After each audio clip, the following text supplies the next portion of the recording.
You ever wake up one morning and realize your life feels like a rejected plot from the Flintstones? Yeah, that was me last year. 22 years of marital bliss to a woman who could find fault with a sunrise. Ella, my dear, sweet chainsaw of a wife, had turned into a one-woman Yelp review with a personal vendetta. Nothing I did was ever enough. Not the house renovations I poured sweat into, not the paycheck, not the dog hair-free couch, thanks to Spike, and certainly not my warm body next to hers, which apparently was more of an inconvenience than intimacy. And speaking of Spike, now there's a gentleman. A big English Mastiff with the heart of Fred Rogers and the size of a small sedan. Spike was my therapist, my foreman, my therapist again, and part-time nap partner. Customers loved him. Kids adored him. Ella called him a slobbery hippo. I called him my best employee. When Spike hit 8, I thought, hey, why not get him a buddy? That's when Muttley came in. I named him after the classic Hanna-Barbera cartoon dog. You know the one, snickering, always had a scheme brewing, sounded like a broken chainsaw on helium? Yeah, I thought it was funny. Turns out Muttley took the name seriously. He's moody, naps like he's on union hours, and only shows up to work when he feels like it. Basically, he's a teenage influencer trapped in a dog's body. But I love him. Both of them. They don't criticize how I mow the lawn, unlike someone else. Now, let's talk about my teenage daughter Tessa, spawn of Ella, heir to the throne of Sass. 16 going on Satan. One day she waltzes in at 2 a.m., stinking of cheap vodka and worse decisions. I grounded her. Reasonable, right? Wrong. She storms into the living room, mascara running like a horror movie extra, and screams, "You're ruining my life." And Ella? She takes her side. "I told you not to be so harsh, Thomas." She snaps, arms crossed like she's the judge, jury, and executioner of basic parenting. "Oh, I'm sorry," I say. "Next time I'll just roll out a red carpet and a hydration station for her hangover." Tessa chimes in, "You're such a loser. No one even cares about your stupid pawns, Dad." Stupid pawns? That was it. I looked at Spike, and he gave me that slow, knowing blink. Like, it's time, bro. Even Muttley stirred from the couch and let out a wheezy sigh of agreement. That night, after a solo run with Spike under the moonlight and 3 episodes of Top Cat reruns, I made the call in my head. I'm getting a divorce. And when Tessa turns 18, she can pack up her TikTok, her attitude, and whatever expired lip gloss collection she's hoarding and get out. Ella can keep the wine rack and her eternal disapproval. I'll keep Spike, Muttley, the business, and my sanity. Actually, scratch that. I might have already lost the sanity years ago, probably somewhere around season 2 of The Jetsons. But at least I'll lose the extra weight of this domestic sitcom gone wrong. In conclusion, life's too short for cold dinners, eye rolls, and being outnumbered by estrogen-powered chaos. As Huckleberry Hound would say, I do declare, it's time to scoot. The next morning, I knew where I had to go. I had redone the koi pond for this guy, Ron Jeremy. Not that Ron Jeremy, thank God, but the kind of guy who looked like he could either represent you in a court of law or show up at a warehouse rave with glow sticks and a suspicious duffel bag. I remember he once stepped out of his Range Rover wearing a 3-piece suit and AirPods, both ears. That's a man who doesn't even listen to people, just vibes and destruction. Anyway, after the Tessa-Ella tag team meltdown, I decided it was time.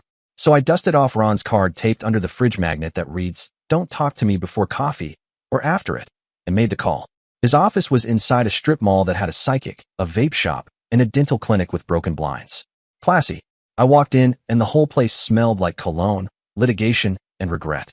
Ron was sitting behind a massive desk that looked like it had seen at least 3 Vegas settlements and a mafia confession. "Thomas," he said, standing up and offering me a handshake that crushed my fingers like pistachios. "I was wondering when you'd show up. Was it the koi that gave it away?" I said, "No." He grinned, flashing veneers that could blind a bat. "It's always the koi. Men stare at ponds when their marriages are drowning. So what's the damage?" I sat down. "I want a divorce." He didn't flinch. He just leaned back, cracked his knuckles, and said, finally, "Excuse me. You've got the look, Thomas. The same one I've seen 1,000 times. It's like being dead inside but polite about it." I blinked. "That's disturbingly accurate. Let's start with the basics. How long you been married?" 22 years. "Jesus Christ," he muttered, scribbling. "And you've still got a working spine. Miraculous. Kids?" 1 daughter. Tessa, 16, currently possessed by Lilith. Ron nodded sagely. "They always are. Let me guess, foul-mouthed, entitled, drinks your booze. She came home drunk last week." I grounded her. Her and my wife formed a WWE tag team and verbally slammed me. Ron scribbled, classic Ella defense strategy. "Tell me about your love life. You still having sex?" I shifted uncomfortably. Well, we were up until a few months ago. He looked up, and then I took a deep breath. One night, I tried to initiate. Thought maybe we could rekindle something, like adults with taxes and shared trauma. She rolled over, and Ron, I swear to you, she reeked. Like a roadkill raccoon. One that had been baking under July sun for a full week, then spritzed with expired perfume from a gas station clearance bin. Ron paused, mid-scribble. She smelled that bad? I vomited on her. He blinked. You threw up. On your wife. Projectile. Mid-move. All over the sheets. Spike bolted out of the room like Scooby-Doo saw a ghost. I apologized, of course, but that ship had already sunk with all hands on deck. Ron leaned back slowly, nodding. You know how many times I've heard that exact story? Wait, really? No. That's horrifying. You might be the first. Lucky me. He added a skull emoji next to a bullet point on his notepad and muttered, Death of intimacy. Confirmed. Then he looked up, eyes narrowing slightly. You think she did that on purpose? I paused. The question hung there like the smell itself. I rubbed my chin. She always had this scent. Like day-old onions left in a gym sock. But for the past few months, she's been adding something new to the mix. Ron raised an eyebrow. Define new. She farts, I said flatly. Every time she turns her back to me. Like clockwork. Like it's part of a ritual. No sound warning. Just puffed. Then silence. Then I die a little inside. Ron blinked slowly. So, she's turned her back on you emotionally and biologically. Impressive. She's weaponized her body, Ron. It's chemical warfare in a king-sized bed. He scribbled furiously on his pad. This goes in the file. There's a file for that. There is now. He looked at me over his glasses. Thomas, you're not just divorcing her. You're escaping a biohazard. I nodded solemnly. And I didn't even sign a waiver. He nodded and added a star to his notepad. And when did your daughter start hating you? 10 months ago. Just turned on me like I stepped on her iPhone. He said. You know what that smells like? What? He leaned forward and whispered. Something's fishy. Is this a pun? No, he said. That's just how I talk. Let me ask you. Has your wife been buying things lately? New clothes? Expensive perfume? Lingerie you've never seen, but deeply wish you had? I frowned. I don't think so. I keep tabs on our spending. She'd need a CIA clearance to move money past me. Ron snapped. Good. But start paying attention anyway. Check drawers. Check closets. Look for receipts. Anything labeled boutique or written in French is probably cheating fuel. Also, get your hands on everything. All your financial documents, tax returns, company and corporation papers. Hell, grab the water bill if you have to. Never underestimate a woman with a lawyer and a grudge. I run a construction business, Ron. I have files. He leaned in, dead serious. Thomas, I need everything. You think she's sleeping? She's planning. They're always planning. This was the most intense therapy session I'd ever been to, and no one even offered me a tissue. Oh, and get an STD test, he added casually, like he was ordering lunch. Just for the thrill of it. Excuse me. He waved it off. Hey, you never know. Half the time, it's just peace of mind. Other half, well, surprise. I stared at him.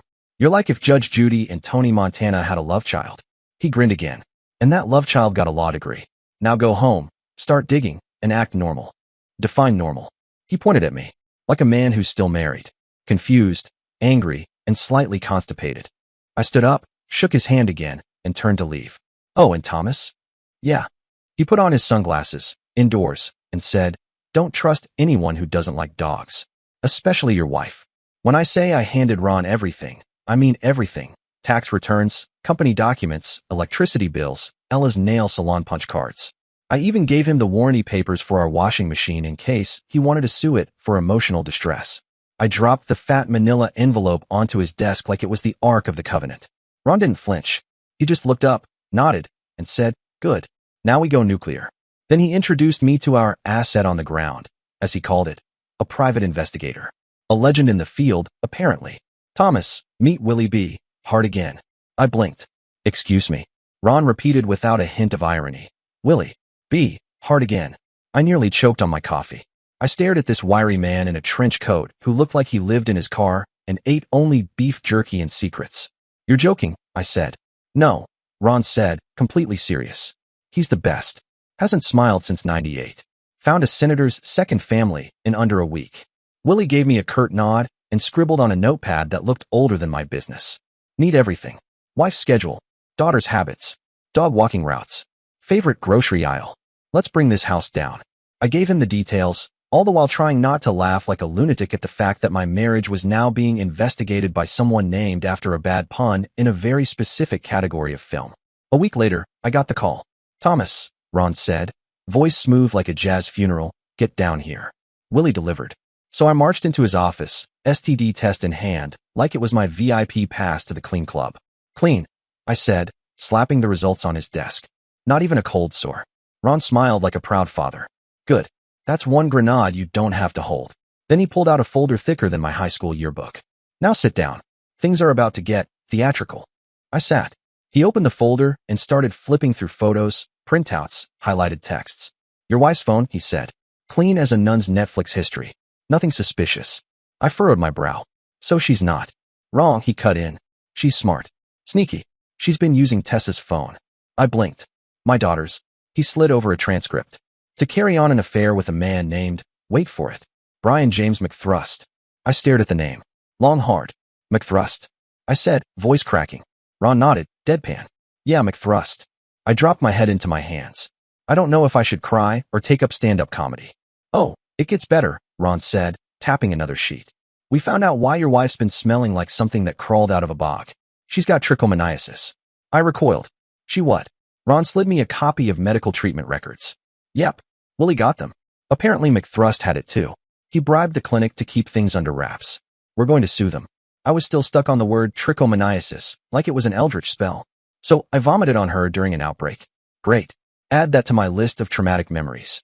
Right after walking in on Tessa lip-syncing to Cardi B. Ron chuckled like Satan lighting a cigar. Then he pulled out more papers. "There's more." "Of course there is."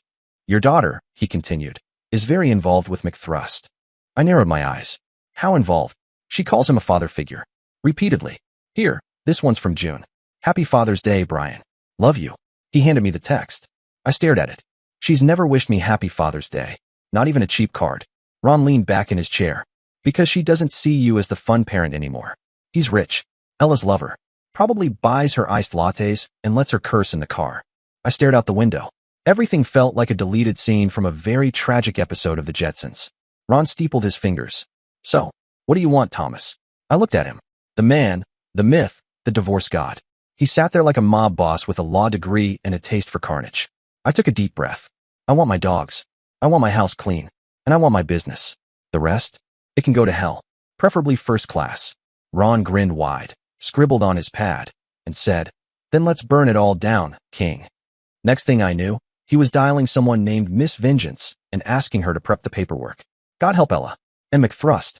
You know how sometimes you meet someone and think, this guy is completely insane, but then realize he's the exact brand of insanity you need? That's Ron. I was still reeling from the trichomoniasis Brian McThrust Tessa Father's Day fiasco when Ron hit me with the next big bomb. "Your business," he said, folding his hands like a Bond villain with a legal pad, "is marital property." I blinked. "Come again. Built it after you got married, right?" "Well, yeah, but no prenup. Ella said we didn't need one because we were soulmates." He actually laughed. Out loud. For the first time since I'd met him. "That's adorable," he said. "Also legally stupid. You're on the hook. Unless." He leaned forward, eyes gleaming. "Sell it." "To who?" "Your mom." I blinked again. "My mother?" "Yes." "Do you trust her?" "She raised me. Fed me. Helped me hide a squirrel in my sock drawer when I was 7. Perfect. Sell it to her. Quick and dirty." 2 days later, the paperwork was done. My business, formerly Thomas & Sons Custom Renovations, we have no sons, but it sounded good, was now proudly owned by Judith B. and Associates, aka my retired mother who still calls Netflix the devil's cable. Ron helped me invest the proceeds into what he called strategic diversification. Translation? A fake cryptocurrency called Tusk Coin, backed by absolutely nothing except a website featuring a clip-art elephant and a flashing gif of a $sign in flames. Ron shrugged. "It exists. Technically. The money? Deposited into an offshore account somewhere so far offshore, it might actually be underwater." He didn't tell me where. Just handed me a laminated business card with an island name I couldn't pronounce and said, "Never visit. Just know it's there." Now the house. Turns out that beauty was already in my mom's name. We bought it after I started the business and she co-signed the loan. Ella always said we'd change it once things settled down. "Oops. Thomas," Ron said, practically glowing. "You just dodged a flaming wrecking ball. Congrats." I smiled for the first time in weeks. "This feels illegal." "It's not," he said. "It's just impressive." Then came the bad news. Tessa's 16. You'll owe child support. I slumped. Even though she once told me she hoped I'd step on a Lego barefoot and die slowly? Yes, Ron said. Even then. But I thought, she's underage. You can try to drag it out in court, but you'll still pay. Unless. He leaned back, eyes twinkling. McThrust adopts her. I choked on my own saliva. What? Ron raised an eyebrow. He's rich. He's already daddy of the year. Why not make it official? You're clean, business is gone, house is safe. Get rid of the last liability. She's still my daughter. Ron gave me a look. Is she? I went silent. That one hurt a little. Just an option, he said. We'll revisit it. Now, on to the joint account. Let me guess. I drain it. Slowly, he said. Like a leaking pipe. Take out just enough every few days so no alarms go off.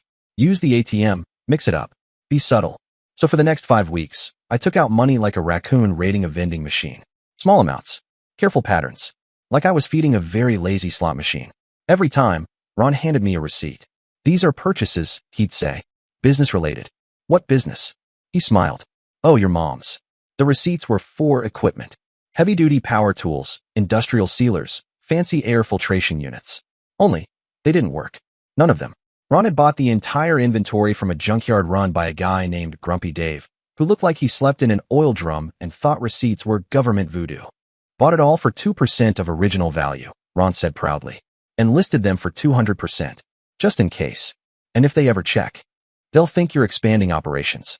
Who questions a man investing in broken sandblasters during a divorce? It's genius. At this point, I honestly wasn't sure if I was in a courtroom strategy session or an episode of Wacky Races. Then Ron stood up, stretched like a jungle cat, and said the words that sent a shiver down my spine. I've got a new plan. I looked at him. He looked at me. And I knew. Something wicked this way schemed. Somewhere between morally gray and legally ambiguous, Ron had officially gone rogue. Wearing a pair of aviators, a trench coat too dramatic for the season, and a fake mustache that looked like it was stolen off a discount Zorro costume, he transformed into his latest alter ego, Justice Falcon. Yes, that was the name he chose. No explanation. No irony. Just Justice. Falcon. Under this vigilante identity, Ron fired off an anonymous envelope to Ella.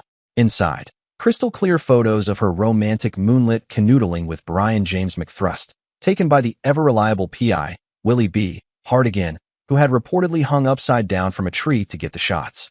The note was typed. No fingerprints. The message was simple. I know everything, and I'm ready to tell everyone. Justice Falcon. Ella panicked like a raccoon caught in a Whole Foods parking lot. By that evening, she was in McThrust's infinity pool, holding a martini glass and crying into her own reflection. McThrust, who looked like a mix between a GQ cover model and a motivational speaker with secrets, sipped his cucumber-infused gin and offered clarity. You need to divorce Thomas, McThrust said, smooth as a caramel latte. Move in with me. This whole thing with the Falcon guy, it's risky. If this leaks, my reputation goes down the toilet, and I've got investors in Dubai. Ella sniffled. But we haven't even told Thomas yet. Exactly, McThrust cut in. We keep it classy. You file first. Say it's mutual. Blame emotional distance. Don't drag it out. You don't want this to become a circus. Ella nodded slowly. So I just ask him to let go? Yes. Make it look civil. Clean break. Before the Falcon drops the nuke. By the end of the week, Ella had filed for divorce and had Thomas served, with a charming little note attached that read, Thomas, I hope we can do this like adults. Let's not fight. Let's just move on with grace. Ella. The attached legal documents were less graceful. They demanded half the business, half the house, full custody of Tessa, and, somehow, Spike, not Muttley. Spike. The betrayal. Thomas stared at the papers like they'd been printed in some cursed language only lawyers and demons understand. This woman wants my dogs? He said aloud to no one, standing in the middle of his living room while Muttley snored on the couch like a narcoleptic saxophone. He folded the papers, whistled for Spike, who waddled over and burped in solidarity, and headed to Ron's office. Ron was waiting, sipping what he claimed was kombucha but probably wasn't. She did it, Thomas said, tossing the divorce packet on the table. She wants half the business. Ron raised an eyebrow. The business that now legally belongs to your mother and is technically hemorrhaging money into a fake crypto account in the Caymans? That one. She's ambitious, I'll give her that, Ron said, flipping through the pages. Oh look, she wants the house too. That's adorable. She also wants Spike. Ron gasped. She wants your dog? She can have the flaming teenager, but the dogs? That's war. Ron smiled like a man watching the world burn exactly the way he'd planned. Oh Thomas, This is better than I hoped. We baited her into filing first, which means we're now in a position to counterclaim. And oh boy, are we going to counter. He pulled out a thick folder labeled Operation MC Backfire, complete with a red stamp and a sketch of what might have been Brian McThrust drawn with devil horns. Ron leaned forward, mustache slightly askew, and said, "We're going to burn this circus down with paperwork, precision, and passive-aggressive sarcasm. Are you ready, Thomas?" Thomas grinned. "Only if I get to keep Spike." Ron slammed the folder shut. "You'll keep Spike. You'll keep Muttley. You'll keep the house. And Ella? She'll get exactly what she deserves. McThrust, even less." And with that, Operation McBackfire was a go. The courtroom wouldn't know what hit it. When I walked into my house that night, I could already smell the drama brewing in the air like stale perfume mixed with desperation. And there they were. The whole dysfunctional circus. Ella on the couch with McThrust like they were the goddamn prom king and queen of Betrayal High, and Tessa sitting nearby scrolling on her phone like she wasn't indirectly involved in blowing up my life. "Thomas, can you sit?" Ella said, patting the couch like she was inviting me to a casual chat and not an ambush with backup dancers. "I'm good," I replied, standing. "I prefer to take betrayal standing up." She gave a practiced sigh and said, "I know you've been served. I just want you to know. I want to move on." I raised a hand like a traffic cop. "Spare me the romantic monologue, Ella. I don't need to know who you're moving in with, how he makes you feel, or what adult gymnastics you've been doing behind my back. I've read enough. I just want to know two things. What's happening with the dogs and the kid?" She looked pleased with herself, like she was about to announce she won the lottery. "You can have the dogs," she said, "but I'm taking the business and Tessa with me." I blinked, then tilted my head. "What business?" I said sweetly. "The one that now belongs to my mother?" That wiped the smirk clean off her face like a Windex commercial. Ella's expression shifted to rage mode. Tessa stopped scrolling. McThrust furrowed his brows like he just realized he wasn't in control of the room anymore. I took out my phone and made the most satisfying call of my life. "Ron, please come to my house." "Yeah, she is here for discussion." 30 minutes later, the divorce god himself descended into my living room, dragging a suitcase that looked like it held either critical legal documents or a body. Honestly, with Ron, you never know. "Evening," Ron said, brushing non-existent dust off his jacket. "What seems to be the fantasy problem?" Ella jumped up. "He's trying to cheat me out of what I deserve." Ron laughed. Not a chuckle. A full-throated, courtroom victory, wine and cigar laugh. "Ella," Ron said, opening the suitcase and producing a very official-looking folder. "Let's go over some facts, shall we?" He handed her copies of the ownership papers. "The house, owned by my client's mother. The business, sold and reinvested, also under his mother's name. In short, you have the emotional support of Mr. McThrust here, but legally, you've got squat." McThrust stood up, puffing his chest like a cartoon CEO. "Ella doesn't need your petty money. She's with me now." "Lovely," I said. "Then who gets Tessa?" Ella chimed in immediately. "She's your daughter, Thomas." Ron smiled like a shark that had just scented blood in a hot tub. "See, that's where things get interesting. We're going to need a DNA test to confirm paternity. Court procedure. That'll take some time. Also, people might start asking awkward questions." He turned to McThrust like a lion eyeing a sleepy gazelle. "For example, Mr. McThrust, are you in a relationship with Mrs. Jackson here? Because if so, and you're housing an underage girl who may or may not be your affair partner's husband's daughter, the optics are spicy." Ella paled. McThrust tried to play it cool. "I can take care of the daughter." "Oh good," Ron said, reaching into his folder like a magician pulling out the final trick. "Then here's a guardianship transfer. Sign here, and you're officially her father. Congratulations in advance." The silence was thick enough to spread on toast. McThrust read it, hesitated, then, God bless his ego, signed it. Ron nodded. "Perfect. Let the record show. The house and business remain with my client's mother. The dogs remain with my client. The daughter is no longer his legal responsibility. Congratulations, Mr. McThrust. You're now a father." I clapped. Genuinely. Well, this has been deeply therapeutic. Ron packed up his suitcase like a hitman who just cleaned up a scene. Ah yes, the sweet scent of legally sanctioned freedom and schnauzer breath. That night, after Ella, McThrust, and Tessa finally marched out of my house like they were starring in some low-budget reality show called Gold Diggers of the Suburbs, Ron and I sat on the back porch, whiskey in hand, dogs at our feet, while my garage filled with the ghost of the business I used to own. "To peace and paperwork," Ron said, raising his glass. "To dodging alimony like Neo in the Matrix," I replied. The months that followed were refreshingly uneventful.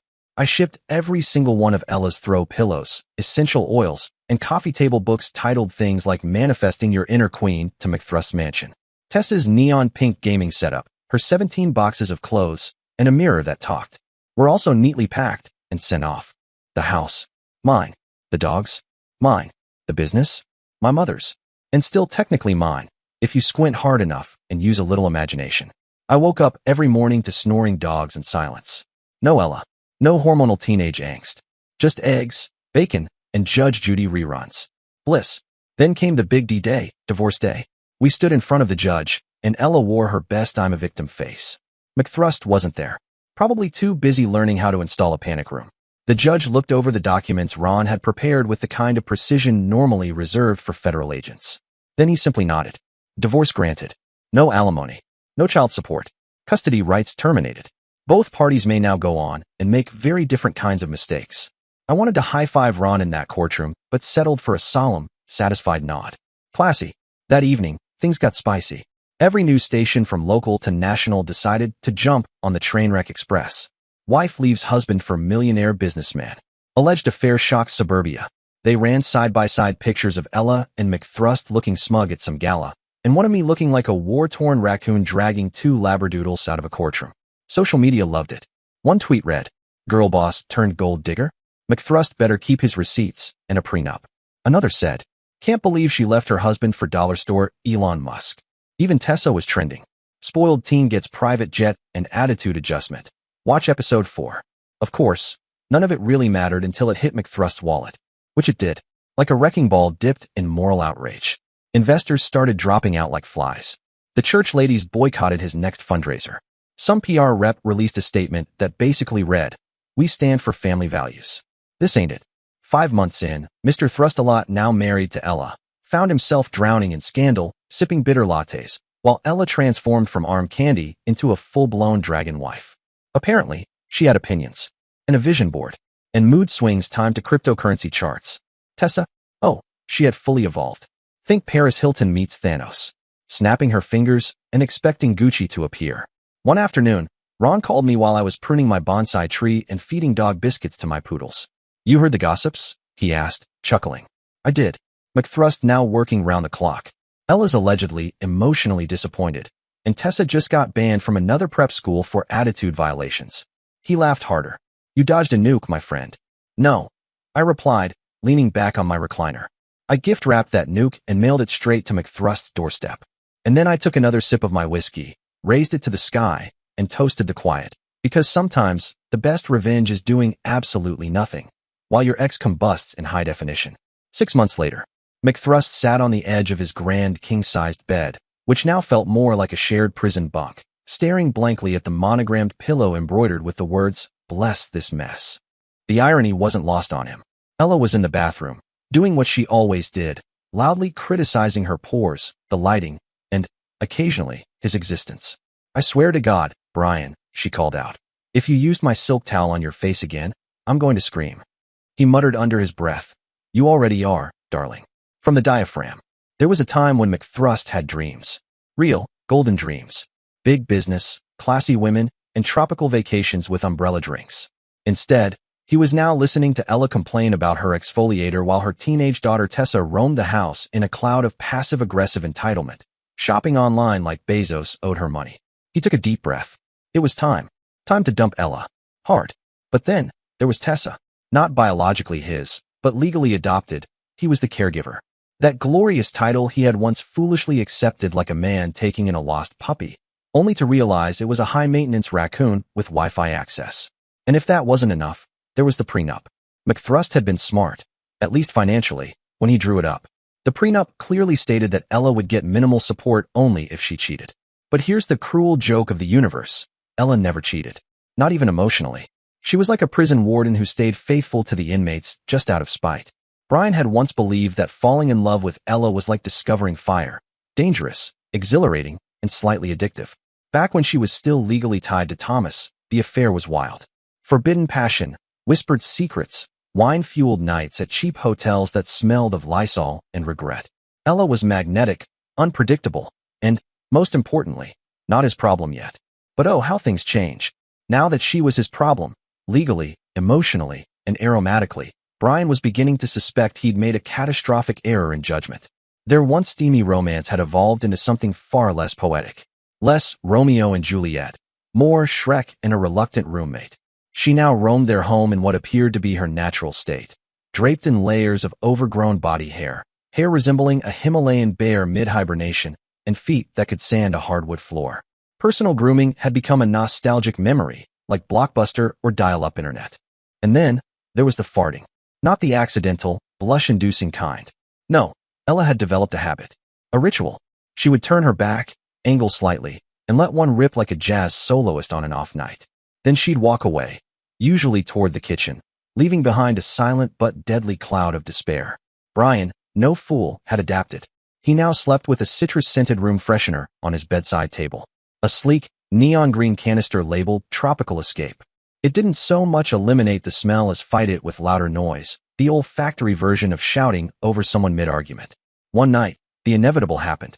Ella and Brian, sleeping under one single blanket. Ella let out a particularly offensive gust while reaching for a charging cable.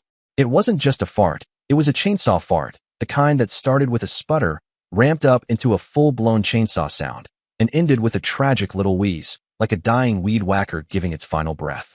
The air shifted. The curtains trembled. Somewhere, a houseplant wilted. Without hesitation, Brian snatched the room freshener like a soldier grabbing a live grenade and sprayed it in wide arcs, eyes squinting through the fog like he was storming Normandy. Ella froze mid-crouch. Seriously? Again. Brian didn't even look at her. It's either that, or I call a hazmat team and file for FEMA assistance.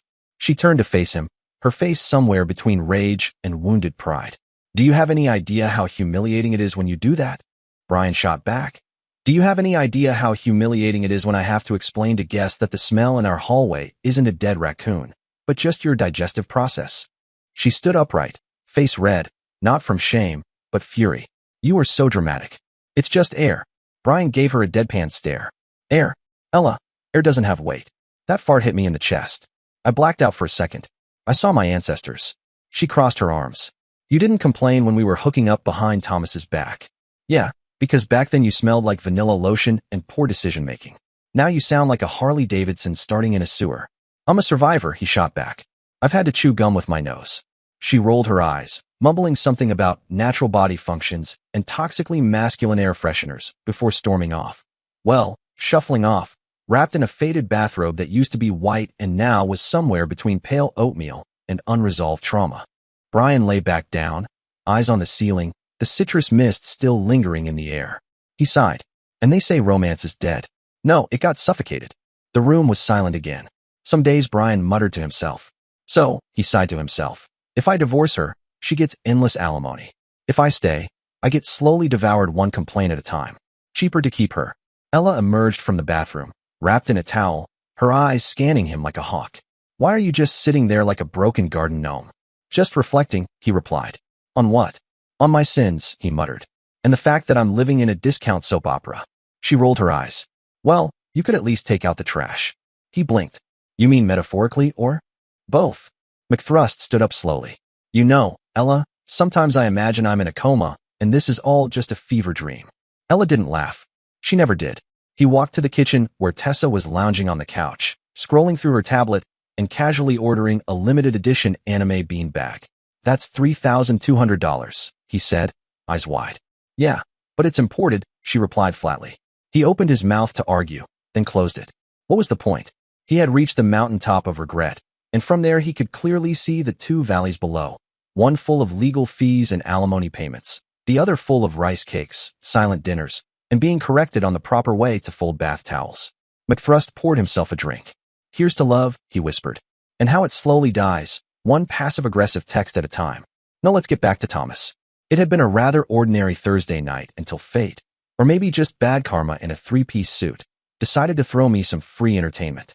I was sitting in my usual booth at O'Malley's bar, sipping on a fine 12-year-old scotch, the kind of drink that reminds you you're still a man even if your ex-wife ran off with the town's favorite dollar store bond villain. The jukebox was crooning out a sad country tune about lost love and even sadder whiskey, when in staggered Mr. Brian McThrust himself, looking like a hungover peacock in a crumpled designer blazer.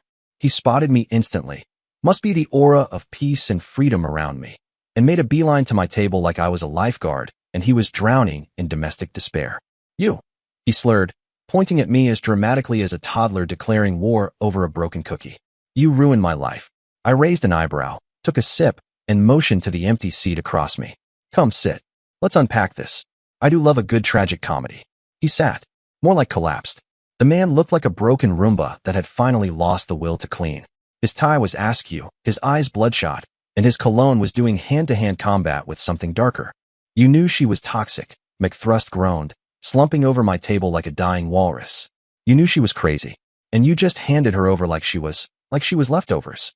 She was leftovers, McThrust, I said cheerfully, sipping my coffee. Overcooked, oversalted, and spoiled in the middle. Frankly, I did you a favor.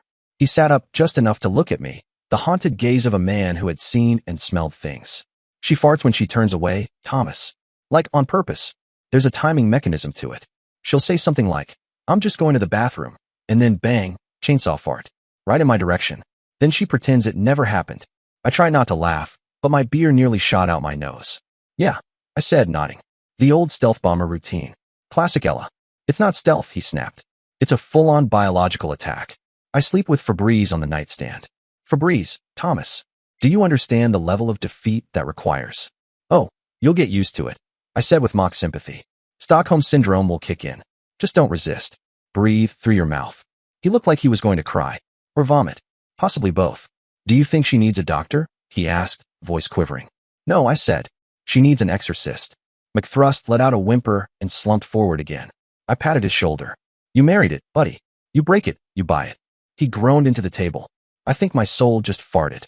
He tried to stand, then sat down again, the world clearly spinning harder than he was. She never stops complaining. Everything I do is wrong. I breathe wrong. I chew wrong. Her daughter has maxed out my Amex twice. Twice. I couldn't help it. I laughed. I laughed like a man who dodged a nuclear missile wrapped in lip gloss and entitled rage. Well, Brian, you wanted the deluxe combo. You got fries with that. He sniffled. And I can't even divorce her. Oh, no prenup. He shook his head violently. I do have a prenup. But she's never cheated on me. That which is loyal. Like a tax bill. And if I leave, she gets half. Half, man.